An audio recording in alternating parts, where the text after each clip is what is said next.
আসসালামু আলাইকুম। আজ আমি একজন বৃদ্ধার দেখা পেয়েছি। বয়স আনুমান ৮০ থেকে ৮৫ হবে।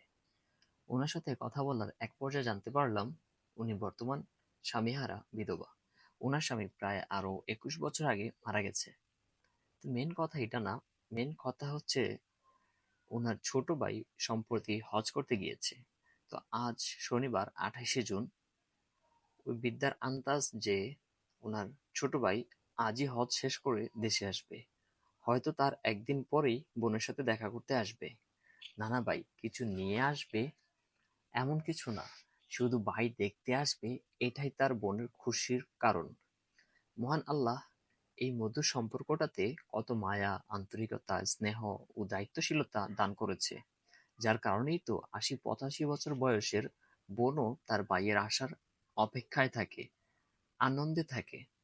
আর অন্যদিকে এখনকার আধুনিক সমাজের ভাই বোনদের মাঝে ভালোবাসা কোথায়?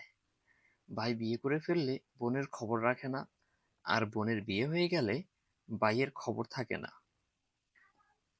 বিয়ে তো বাদ দেন, উপকারে না আসলে কারো কাছেই কারো খোঁজ খবর থাকে না। এখন আর ভালোবাসা বলতে কিছু হয় না। এখন ভালোবাসা বলতে শুধু বুঝায় একটা ছেলে আর একটা মেয়ের মধ্যকার বেহায়াপনা আর চেনার সম্পর্ককে।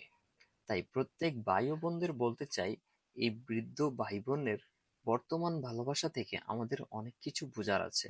সম্পর্কের সুখ শুধু টাকা পয়সা আর ভোগ বিলাসিতায় আসে না।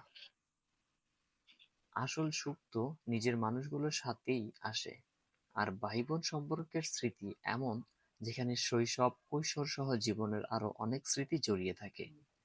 তাই আপনাকে বলছি, সম্পর্কগুলোর প্রতি একটু যত্নশীল হন।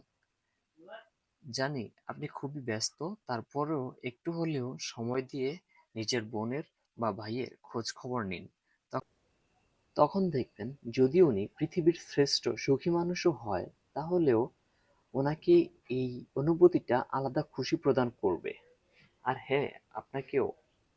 আজকের জন্য এতটুকুই। খোদা হাফেজ। আসসালামু আলাইকুম। ভালো থাকেন।